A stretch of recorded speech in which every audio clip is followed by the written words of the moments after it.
I told you, there cannot be religion without prophecy. Because for you to have a viable religious system, you must be able to talk about the past, the present, and the future. But there is no book in heaven and on earth and beneath the earth that has prophecies except the Bible. You know, I was an intellectual, and we liked intelligent people. Adam Smith excelled and presented himself like some great economist, Abi, until we saw Nigeria. Then Adam Smith's theories, everything. Even Adam Smith, when something happens in Nigeria, he shakes again. Like, can this be possible? He talked about inflation and what is the opposite of inflation? Regression. I don't already disgrace you now. In Nigeria, inflation, no, they deflate, they reflate. So Adam Smith is even wondering what's going on. You know, political economy. Them Karl Marx and all those people, they wrote about political economy and political economics and all of that. Dialectically, in Nigeria, nothing like that. Do you understand me? Nigeria is the only country where a governorship election is held. You are aggrieved. You have evidence, but nothing can be done about it. Because the appeal court in your state, once they approve the election, you can't go to Supreme Court. The Nigerian Constitution. That's how Hausa people call the Constitution. Constitution. Touche means your roots. To quenche means to lose. So when they were putting the Constitution together in 99, the northern group were actually loosening the roots of the country. And they said it like a joke. Constitution. Doesn't it sound like Constitution? You will hear it and you think, it's because they no go to school. They mean the Constitution. They knew what they were saying. So in Nigeria's Constitution, there are coup d'etats against the nation already.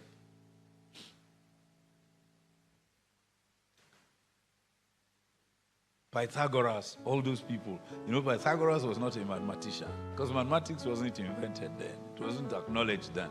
He was a historian and a philosopher. So it is his trying to explain the interactions between people that made him come with the Pythagoras theorem. It was the interactions of the political economy that he was describing. Then the almighty equation. But even all those equations, they have collapsed. Just because of Nigeria. When they created Nigeria, legend has it that all the angels bowed down and say, "Oh, holy is the Lord, holy is the Lord."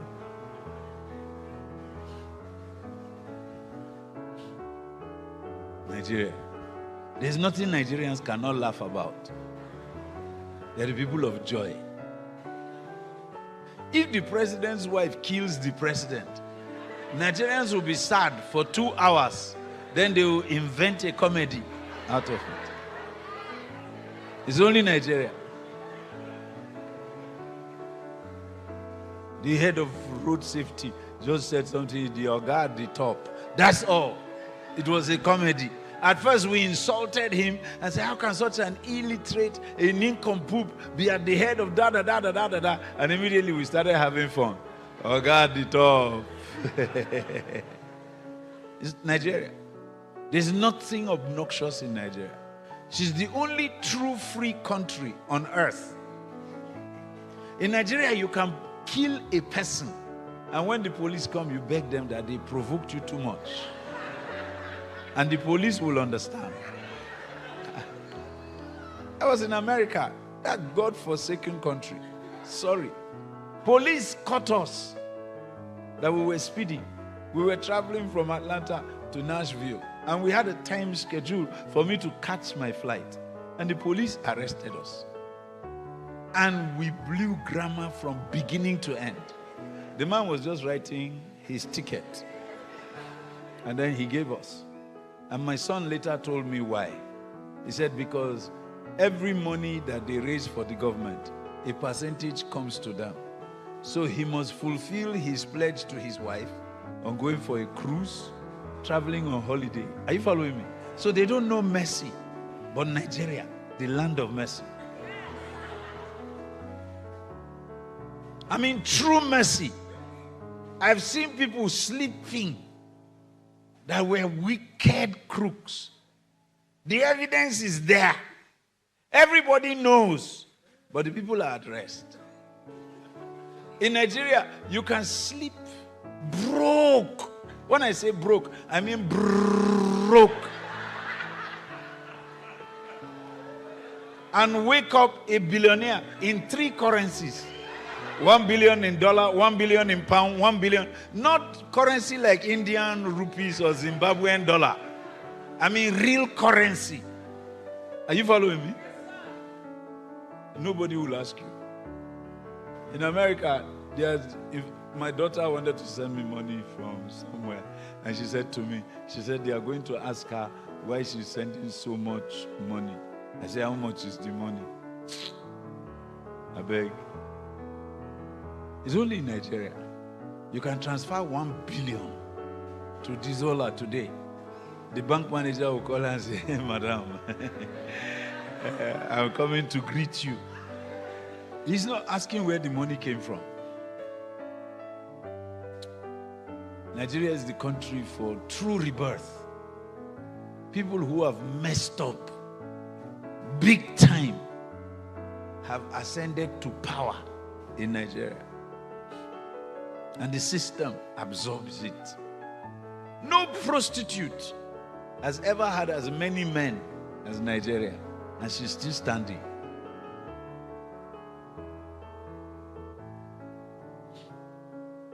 I'm happy to bring this prophecy tonight.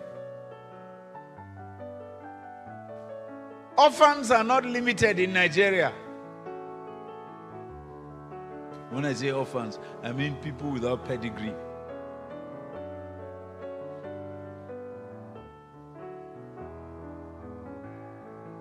They've ascended to power. This is truly the land of the free. Loaded with the kind of hope that English cannot explain or express.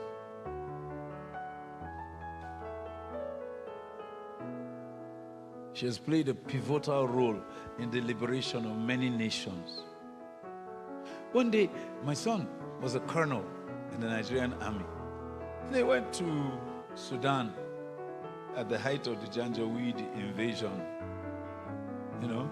and the Nigerian troops came. They were peacekeepers, and they were French and Canadian peacekeepers not too far from them.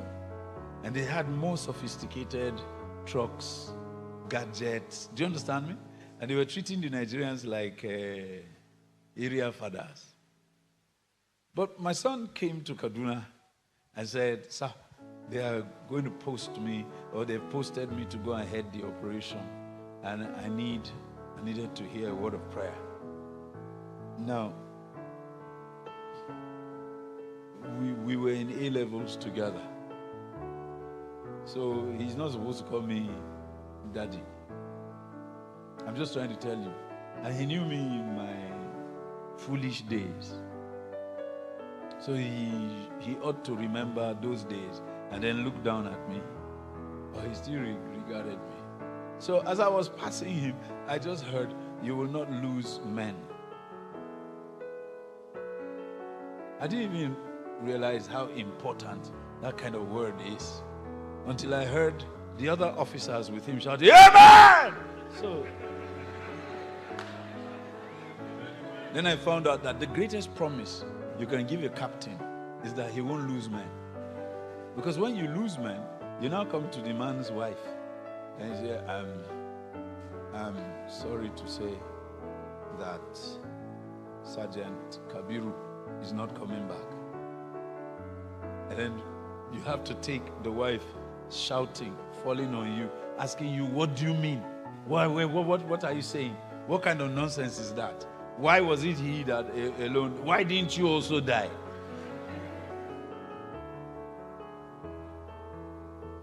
So when you tell an officer that he will not lose men, this is the greatest prayer. Yeah. You know, you learn these things by accident. They're not obvious. So my friend went to Sudan. And one night, the French and the Canadian contingent, their camps were under heavy attack by these rebels. And they came ready.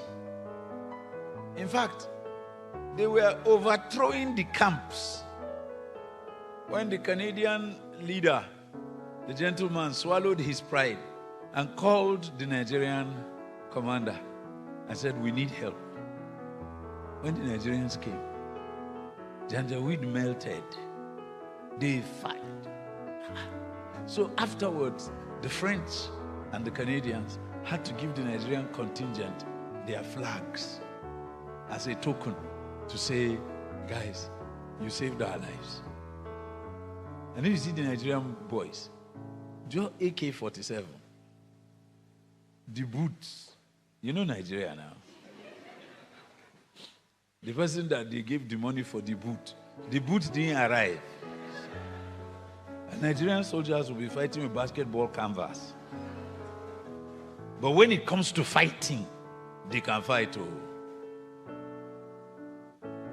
That's Nigeria. I love this country.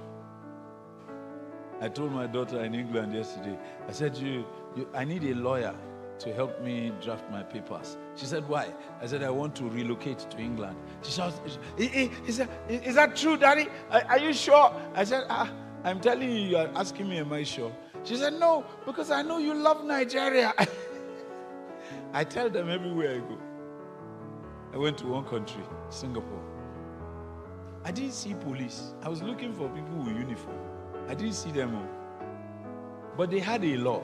It was funny. Ask me which law. Chewing gum, you'll be arrested.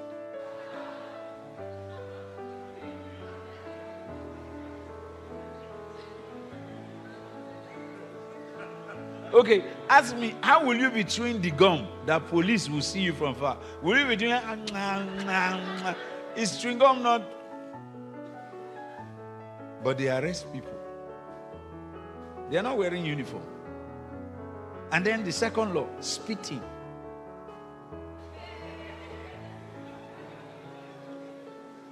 Because that time, the senior brother of Corona, SARS, was the virus there. So you don't spit, because by spitting, you are spreading the virus. I mean, it's a law. And the police don't wear uniform. But as you are spitting, so they are picking you up straight. I saw country. Hey. I sat down, I even laughed first. So I started looking for chewing gum to buy so that I would test the law. And you know, I didn't find. The only way you can have chewing gum is if you bring it. And the people were law-abiding. Nigeria.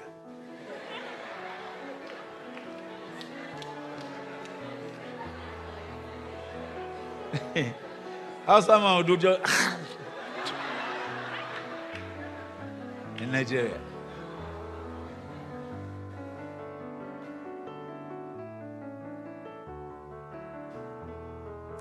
You know when they had, what was that disease that was killing chickens?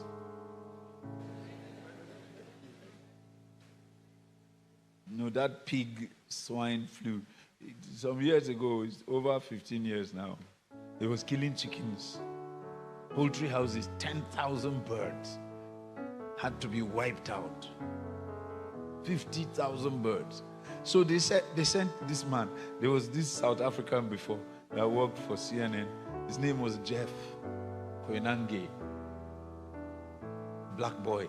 This is Jeff Koinange reporting for CNN News. So we met on a helicopter flight in Sierra Leone. I was going to Freetown. He was also going in. And I said to him, you're a celebrity. I'm so happy to meet you. And South Africa, you guys, you are the henchmen of Africa. He said, no, it's a lie. He knows I'm just teasing him. So I said, no, I'm not teasing you. But we laughed. And he had a healthy respect for Nigeria. So I asked him why. He said, where are you from? I said, Kaduna. And he said he came to Kaduna. I said, I know, I watched your report. Jeff came. We had this poultry house. They had over 100,000 birds. And they said this pig flu was killing chickens all over the world, and that if it catches a man, the man won't survive. So Jeff came and he saw this poultry house. And my brothers and sisters were killing the chickens, throwing them into fire. So Jeff was watching. Then the boys started plucking the thigh that was roasted, and they were eating. So Jeff said to them, why are you eating the chicken? They said they have been eating the chickens. Because since they were taking care of the chickens, they were not permitted to eat. Now that the chickens are sick, it's free for all. So Jeff said, are you not afraid of the flu? They said, no, they don't burn them for fire.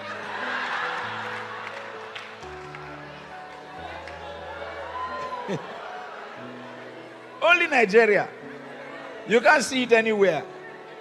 They ate those chickens because they were roasting the chicken and thinking, this is chicken. And when it is roasted, it's suya. Jeff left Nigeria shaking his head. And he told them this story in Freetown.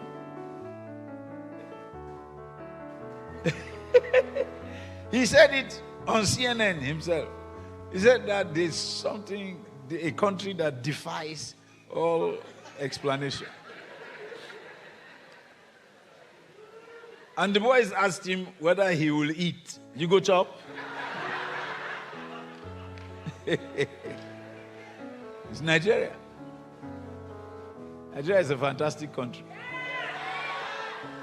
And I don't mean it derogatorily. I'm very proud. I have only one passport. And I've traveled with apostolic teams where the people had more than 2-3 passports. And they would just announce to me and say, okay, next week we want to go to Australia, we'll stop in Singapore, and then we'll go to Barbados. And I'll say, okay. And me, the way I get my passport visa, only God knows. But I never missed a meeting. One day my pastor was teaching, and I walked in, and he didn't know when he said, hey, how did you make it?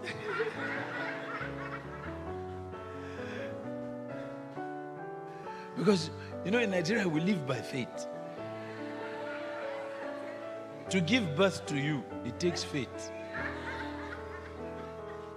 Do you understand me? In Nigeria. Then for you to survive, by faith.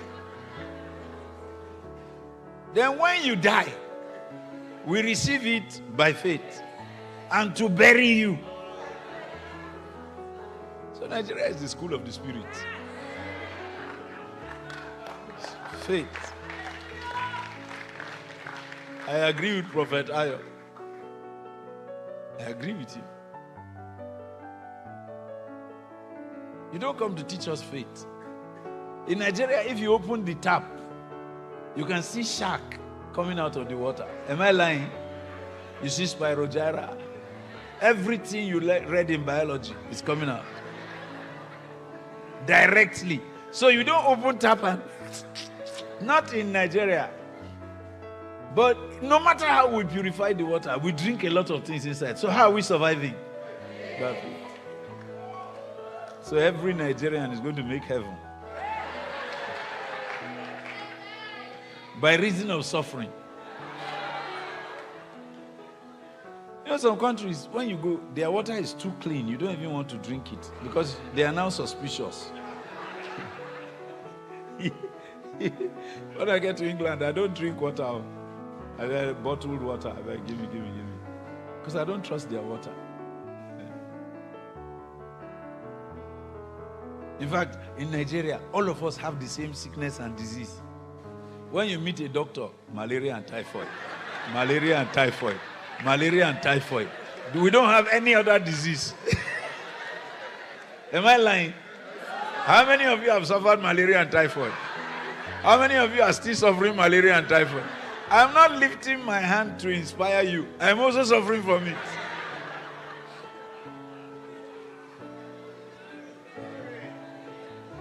The doctors here are too busy. They only diagnose 2 diseases, malaria and typhoid.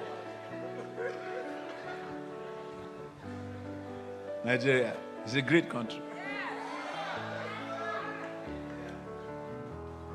I've never been to a Bible school because Nigeria is a mobile Bible school. It's a happening Bible school. Every verse of scripture comes alive the moment you look at the streets of Nigeria. One day the Bible said, "And with my eye shall I guide you." Immediately he said it, I saw my mother. If my mother looks at you, it's a whole textbook. Am I lying? As Brandon came now, they will serve him Coke. Because only the day when visitor comes that we see Coke in our house. So we will now come and stand around him. We didn't say anything.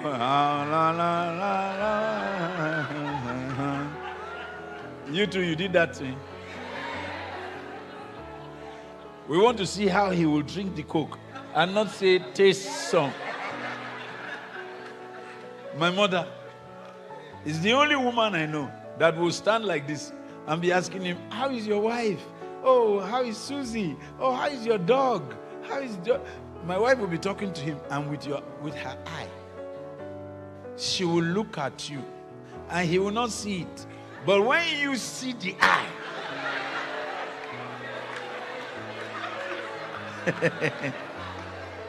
what you hear your mother saying is she'll be stammering. If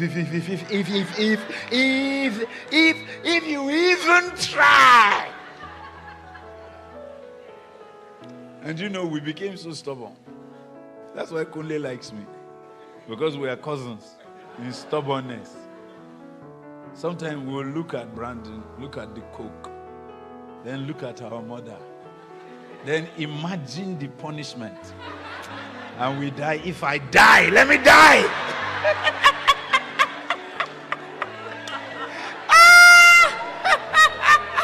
I must taste this Coke.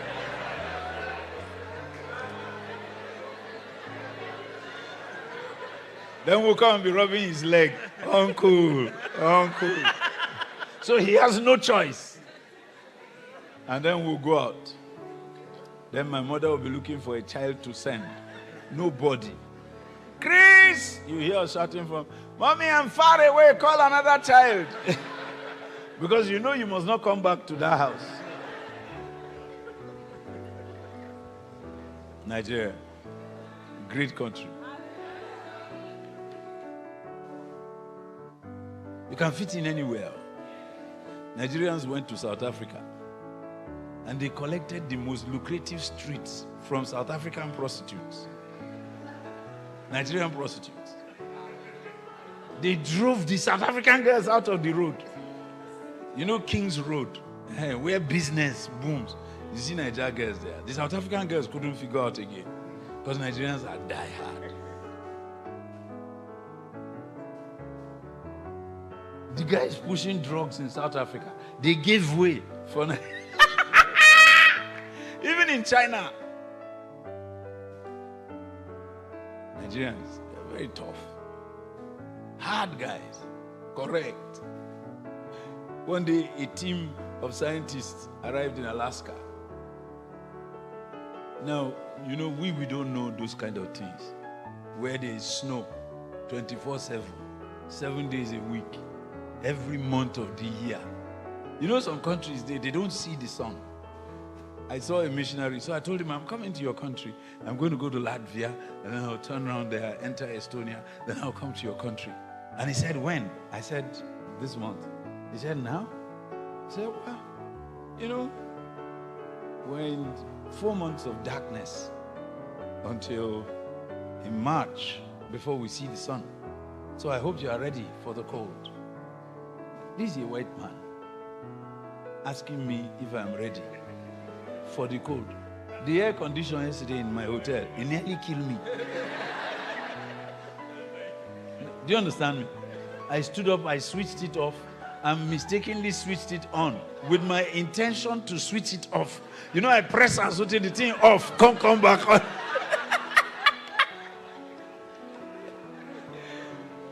And the white man was asking me that he hopes I'm ready. So I changed the journey. I called them, I said, I will come sometime in September next year. They said, oh, those are the warm months. I said, yeah. I'm warm-blooded. My friend was a French diplomat in Nigeria. He lived here for like 15 years. So he acquired a pussy cat. And he fed this cat fat. You know what I mean by fat? Fat. Then after 15 years, he was going back to Ontario. And he took his cat with him, made a cage for her, got a vet, they signed certificate for Pussycat to travel. And they landed in Canada. This is the first time the cat will see Canada.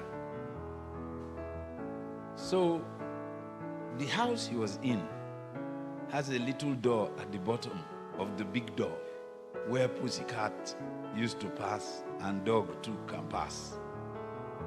So he told the cat understands English. When he's talking to the cat knows.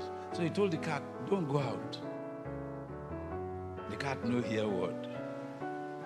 Then the cat come out. As the cat come out, when called Mamaram, my son called me and said, Pastor Chris, you won't believe what happened. I said, what happened? He said the cat ran back inside. Ah! And then he went and found the under of a chair and hid there. That he didn't come out for 1 day. I said, why? He said the snow and the cold. I said, yeah, cat. You don't know, say Nigeria is the other side of heaven. Just near the throne, where the sun is warm. You just the charade, enjoy yourself.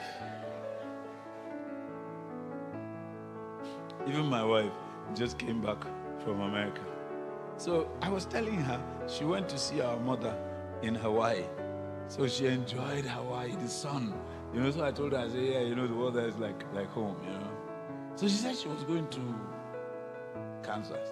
I said, no, not now. Not now. She said, no, what do you mean? I want to see my son. I want to see my spiritual sons and everything. So I said, okay. So she went. Then the next day, she didn't wake up on time. So I said, jet lag, yeah? She said, yeah. By the next day, I said, honey, how are you? I'm fine, thank you. I said, what is happening? Nothing. I just want to get out of here. I said, why? She said she saw them shoveling snow. The snow never hit her. She just saw snow like this that covered the frontage of the house. And her son and his wife, they were digging up snow and shoveling it to make a road. I said, okay, you can wait now. Travel tomorrow. Let's get a cheaper ticket. She said, I'm not waiting 1 minute.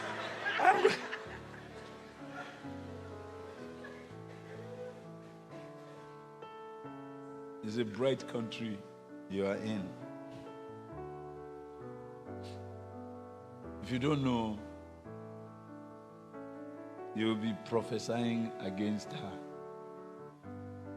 And don't get me wrong, if it's the word of the Lord, declare it. Because there are times when God rises against the people. I went to the islands to minister. Because my life, I just live it to see the power of God exploded all over the earth. That's the secret push for missions. That the God you saw in Lagos, is he in Yaoundé?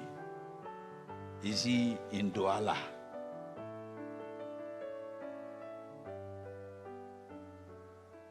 I'm starting from my home, among my people and in my country, till I reach the ends of the earth.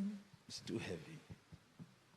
That's why we went to the nations, not for sightseeing. It was to see, is the God that we saw in Nigeria the same one in Singapore, the same one in Indonesia? Does he really have that reach? So that we'll come out with deeper insights of God and convince another generation and a generation yet unborn about the legend of this great God. When I was a child, I thought like a child, but now I'm a man and I put away my childish ways. I'm starting from my home, amongst my people and in my country, softly, till I reach the ends of the earth.